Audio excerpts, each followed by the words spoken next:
everybody, and today we're going to be looking at the top 3 most anticipated games for 2018. Hope you guys enjoy.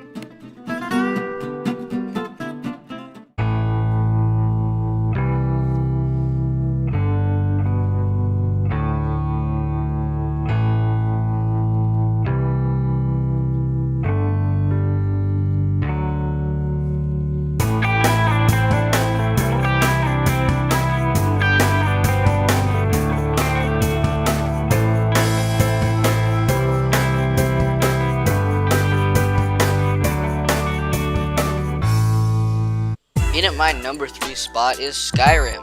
Oh, sorry. It's Skyrim VR. Yes, they are coming out Skyrim for the PlayStation Virtual Reality System, and I'm pretty excited. I also didn't include Skyrim in my open worlds video. I honestly forgot, guys. I'm really sorry about that.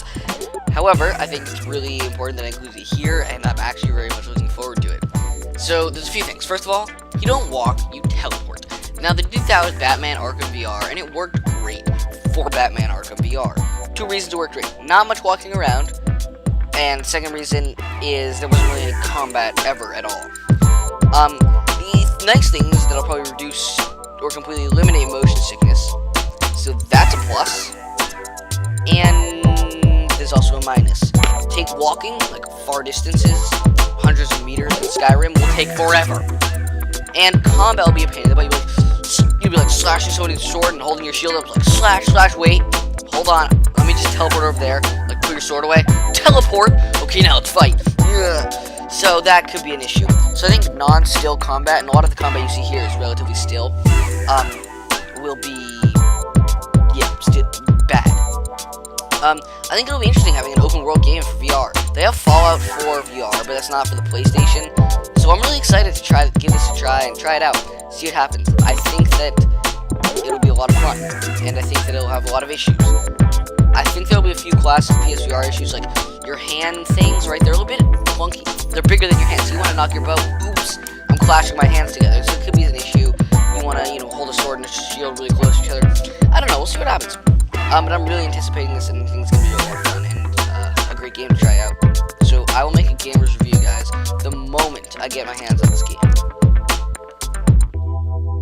So, in at my number 2 spot is Red Dead Redemption 2. This is a game coming out in 2018. Now, I don't know a whole lot about this game, so I'm not really going to say a whole lot about this game. However, what I do know is that Red Dead Redemption 1 was a great game. We can see maybe some of the same characters, but it seems like it's some sort of a prequel game. So again, when I get my hands on this game, I will make a gamer's review video on this the moment I get it. So that's the gamer's review video you should be expecting for this game. Yeah, I don't really know much about it. I just haven't really heard much about it. But I think it's gonna be a great game, and you guys know how much I love open world games. So that is Red Dead Redemption 2. So my number 1 spot may surprise some of you. It may not. This may be something you were expecting. Probably not, though. My number 1 spot is Wolfenstein 2. Now, I've not actually played the first Wolfenstein. Before you just exit out of this video, hold on, give me a chance to explain. I've touched on the first Wolfenstein. I've played it around places and stuff, but I don't own the game. I haven't finished the game or anything like that, but I've played 2 or 3 hours of it. And it's fun. The combat's actually a lot of fun, and it reminds me of Fallout 4 to an extent. It is not like, oh, here, look at this expansion for Fallout 4 that they're calling a whole separate game.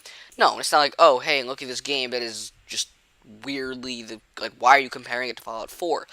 It's nothing like that. I can't go through a video that's talking about Fallout 4, which I'm realizing now.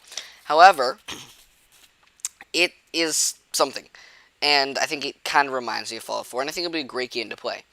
So, 2 things. 1, I'm a bit afraid of the combat. The combat in this looks identical to the combat in the other game. Now, there are a few new features, and I'm sure there'll be a few new weapons and stuff, but I don't know. Now, that's not a huge issue for me, because I've not played through the entire game, and another game of that sort of combat wouldn't be a problem for me, right? I wouldn't mind it. But if you guys have played through the first Red Dead Redemption, not Red Dead Redemption, Wolfenstein, then I'd think about that, and I'll give a gamer's review on this, so you guys can really check it out and see what you think about it. So, the next thing that I'd say about this is that it looks like a lot of the same stuff, right? It looks like there's a bad guy, wants to kill you, wants to do a bunch of other stuff, that sort of thing. So, as I was saying, the story feels a bit repetitive, but I don't know. I haven't purchased the game. I haven't really seen much of it. Oh my god, Wolfenstein 2. But, you know, I'm excited for it. I think it'll be a lot of fun. I think it'll be really cool. Yeah, I think it sort of may seem a bit heavy with just the way life is right now, and I think it actually won't be. I think it sort of takes a lighter take on that than we might expect. So, I think it'll actually be just fun. I think that walking around and killing Nazis will just be a lot of fun. There do seem like they're going to be some really difficult bosses, not because they're super tanky, but because they move around a lot and you can never hit them. I cannot hit anything. I use tactics and stuff like that because I cannot hit anything for my life. It is sad. However, I'm excited for the story. Now, here's another thing. This is a Witcher thing. Will there be cutscenes? Now, it seems like we're going to get combat cutscene. Because considering the Fallout 4 thing, right? We didn't see a story, right? When you saw Fallout 4 trailer, when you saw the Skyrim trailer. There weren't stories to those. There was just stuff, because there's no cutscenes. What I'm expecting this is not an open world game. This is a first-person shooter game. What I'm expecting with this sort of game is something more along the lines of, hey, play the game. Oh, look, now here's some story. Listen to the story, watch the story, and I love that. Alright, with Age of Mythology, they had that, and it was awesome. The best part is finishing them and starting the next one, and you get to experience that cutscene. Now, the gameplay, I'm sure, will be equally as fun. And I'm sure they'll incorporate things like maybe some minor decision-making, or like, you know, you have to actually press a button, so you're not just like falling asleep in the middle of a cutscene. So they'll incorporate some stuff like that.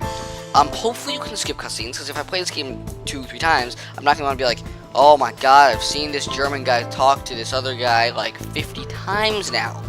Yeah, that's just going to be boring. Or like, if you save a game, or like after a cutscene and you can't save it, like, you know, it's a little cutscene, it's like, oh, I'm going to destroy you, and then boom, the big battle comes in, you lose. You've seen the same cutscene like 50 times. I experienced that with Witcher 3. It is so annoying. Farpoint did a great take on this, though. When they had a cutscene, you saw it once, right? If you were to go play, if you were to die a million times, you wouldn't see the cutscene over and over again. You see it once. So I think that's kind of interesting.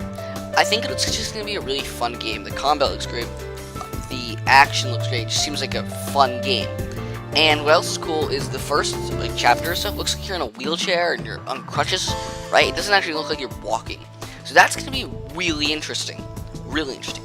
What I'm curious about, though, is for an first-person shooter game, it looks like it's got some space. It's a single-player game, at least there's a single-player mode, it's a campaign mode of some sort. So, that is going to imply to me that it's going to be very interesting. It's going to be more like Uncharted, sort of, I think. Maybe a little bit more areas to explore. I hope that you can go somewhere and explore areas, like, oh, look, there's a gun there, or, oh, I'm going to take a side route. I hope it's not, like, as one-sided as, for example, Uncharted, but we'll have to see. So that was my number one suggestion, Wolfenstein 2. I hope you guys enjoyed this video, and I'll see you all in a future Ender's Island production.